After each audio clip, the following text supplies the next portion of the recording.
Hi everyone, today we are going to be making some silly snowmen, and it's going to look a little different than what we would normally expect.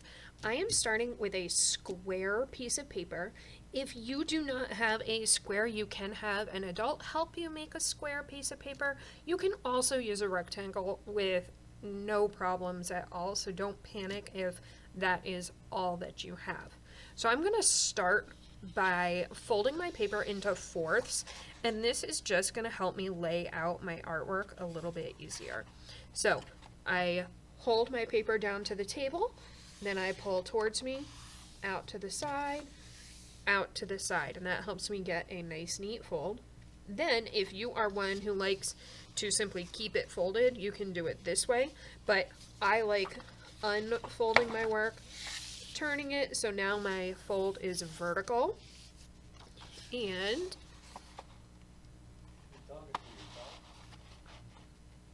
then I hold it down to the table, pull out to the side, out to the side. So now my paper is folded into quarters.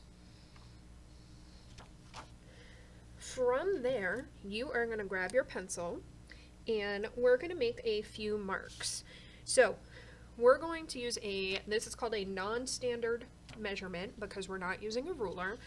We are going to use our fingers, and I am going to use maybe 3 fingers and from the fold, and I'm going to make a little dot. So just right on the edge of my paper, nothing big. Then I'm going to do the same thing all the way around. So from the fold, make a dot. From the fold, make a dot, and my last one. So now I have these dots going all the way around my paper. What we are going to be doing with them is we are going to be connecting them across the corner, and that is going to turn into our snow person's belly. So we're going to end up with 4 different snow people on our papers. So I'm going to come out, around, and back for a nice big belly. I'm going to come out, around, and back for belly number 2. Notice I'm not making them super tall because otherwise I'm going to run out of room for the heads. But I'm also not going straight across. I am making them a nice hill shape. And if they're not all perfectly the same, that's okay, because each snow person is going to be a little bit different on our paper. That's one of the things that I am going to be looking for. So now I have 4 round shapes coming from each corner. The next thing that we are going to do is we are going to add the heads to our snow people. So the next thing that I'm going to do, and it is going to bring me closer to this center part, is I am going to come in and make a nice round shape. And I know it's light, but I promise you it's there. And then I'm going to do the same thing all the way around. A nice round shape. So right now all of our snow people are looking very similar to each other, and that's okay. Notice that I am not drawing that circle into the bottom because the way that we're looking at our snow people is we're actually like we're a little worm on the ground and we're looking up at them from the ground view. So we're looking up through them, so it's like we're surrounded by snow people. Next, what I'm going to do is I'm going to add some of my fun details. So I know that I have my bellies, my head, all the way around, and next I'm going to go in and add some of my details. This is going to be kind of a longer project because we can really get some cool details with these snow people. And so this week we're going to focus mainly on the drawing part, and then next time we will work on our coloring. So, I think that I would like each of my snow people to look a bit different because I want some variety. They're all very similar right now, but when I'm all done, they're going to look different. So on this one, maybe I'm going to have some round buttons. And something I want you to notice is the closer they get to the corner, the larger that shape is going to get because it's going to be like it's getting closer to us. And I think this one I'm going to make wearing a winter hat. So I'm going around. And this is where I wanted to be able to erase.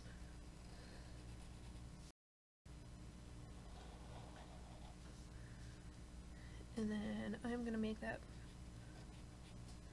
the poofy part.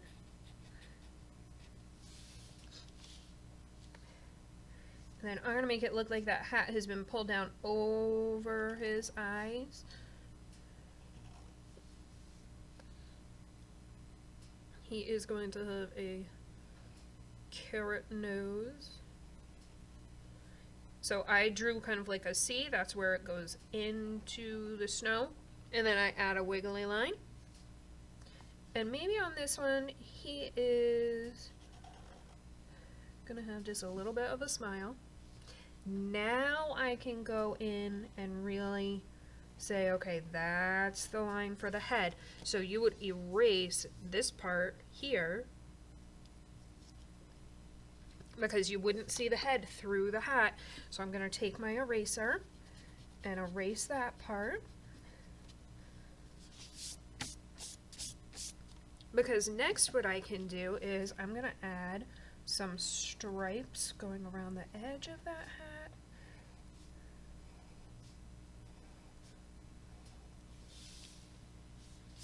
So that I have an interesting detail that way. I am also going to add some stick arms coming out.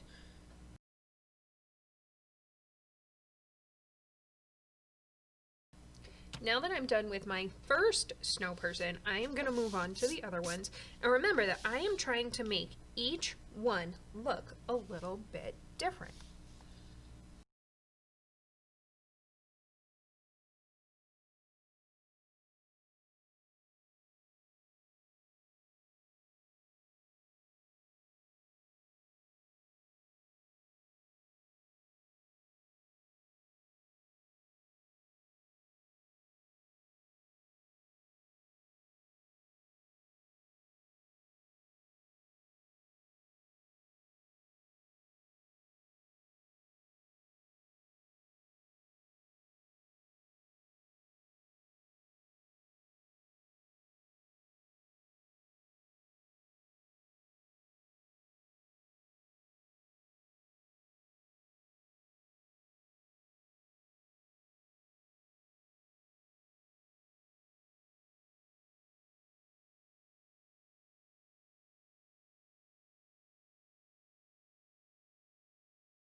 Alright, at this point I am pretty close to being done with the drawing part of my picture.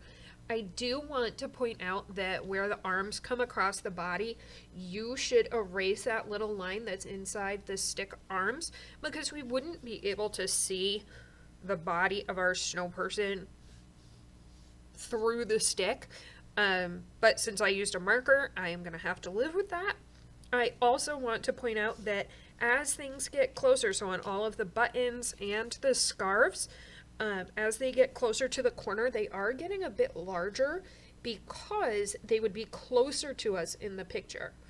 So if you look at this, now it kind of looks like they're looking down at us instead of us looking at them straight on.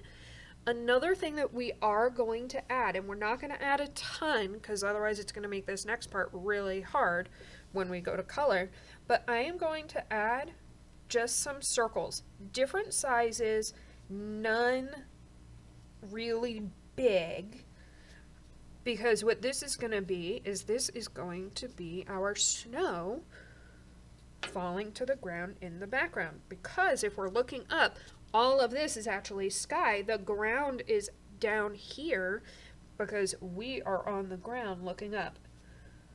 So I'm just going to add a few, because when we color our sky, we are going to color around these circles to leave those white to look like snow, and then our sky will have a nice color to it. At this point, I want you to work on finishing up any details, finish drawing everything out with pencil, so that the next time we are working on these, you will be ready to start coloring.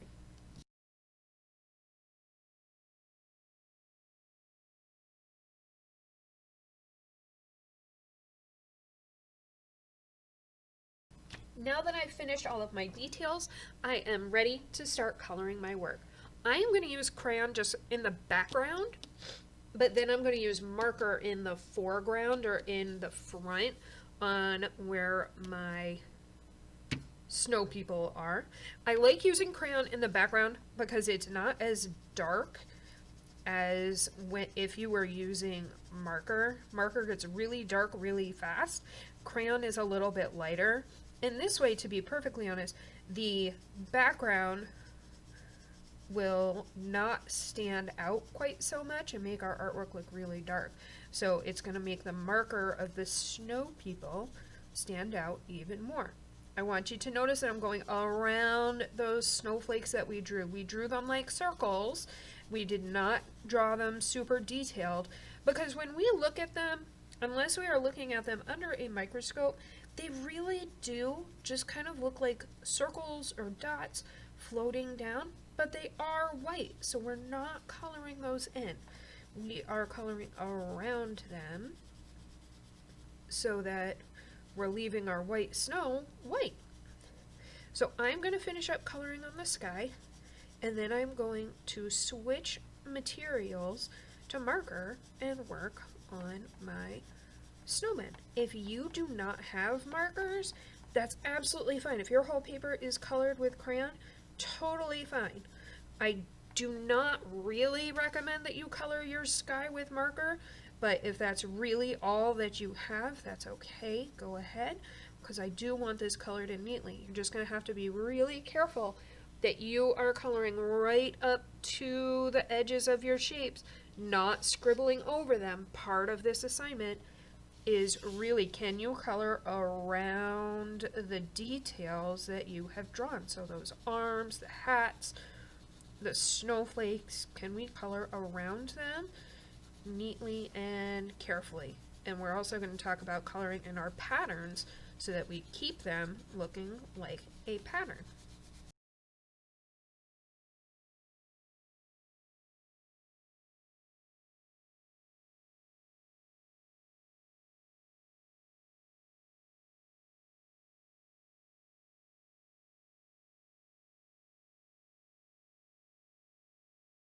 Okay, now that I have colored in my sky, and you'll notice that I went around and in between those arms and around those snowflakes neatly and carefully, so my whole entire sky is colored in. I kind of like doing that first because it's kind of a big chunk of my artwork, and this way I know that all I have left to do is the marker for my snow people. Now, if you do not have markers, and I just saw I missed a spot. If you do not have markers at home, but you do have crayons, by all means, color the whole entire thing with crayon. Not a problem. If you do have markers, but you just don't want to color with the markers, that's okay. Don't color with markers. Okay. So, I am going to start coloring with marker. I am going to talk really quickly about coloring in some of those patterns. So, I'm going to color one of these brown, and again, neatly and carefully. But then, for example, on my hat right here, you'll notice that I did stripes. So I'd actually really like to see you coloring it in with stripes. So I might make it an A-B pattern. So this one is going to be the lighter green that apparently it's called iguana green by Crayola. And then notice that I'm skipping every other one. Okay, so I'm coloring one in, I'm leaving one blank, coloring it in, leaving it blank. And then I'm gonna go in with my turquoise and I'm gonna color in the opposite. The ones that I left white are now going to be colored in with the turquoise. So this helps kind of reinforce, hey, I drew these stripes, I drew these patterns. Okay.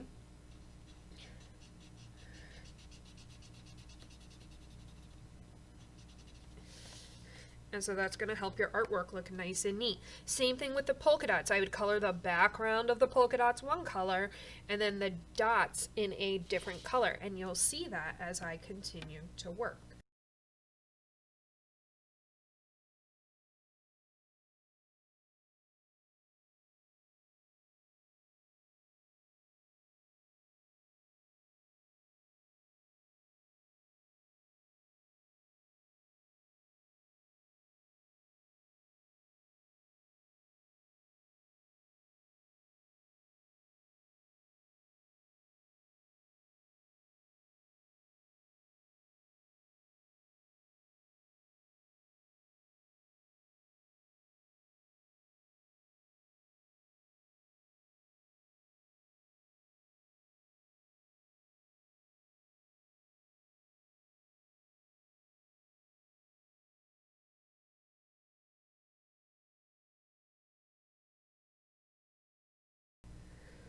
Alrighty, at this point I am pretty much calling this done. I think I've colored everything. And I do want you to notice that where I had patterns, I really tried to make sure that I colored them appropriately. So inside my flower buttons, I used two different colors to really show, hey, those are two different shapes. Inside my wiggly scarf, I did a red, green, red, green, red, green pattern. On the hat, I did that with the turquoise and the yellow-green color. And in my polka dot scarf, I did a magenta or raspberry color and a violet. So I really did think about my coloring. I did not just color over it. So that is definitely something that I am looking for in your artwork as well. Now, if you want to, you can add just a little bit of shading. Again, this is a choice. We've been doing this a lot in class and just really lightly kind of going around the outside of your snow person to show, hey, that has dimension. And I know that it's a little bit hard to see, but I am kind of using that blue-green color to shade that in, and I'm going across the top of the head. It just helps to make it look a little bit more round. I think this one really looks a lot like Frosty, the one that I'm coloring right now. And so I'm going to add a little shadow under the hat. And again, not pressing firmly. So this part is a choice. We have been doing this in a few of our other assignments. So if you feel that it would help your artwork, absolutely go for it. If you are like, Ms. Tuttle, I don't think that it would help my work, or maybe it's something that I have a really hard time with, that is absolutely fine. Skip it. This is just one way that you can push your artwork just a little bit farther if you are up to it.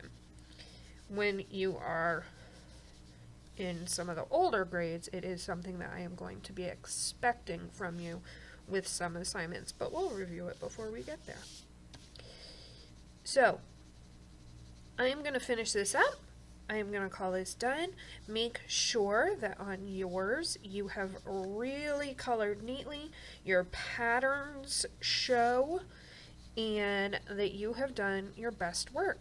If you have any pencil lines, you want to get those erased if they haven't been already, just in case you need to inside of your snowman shapes.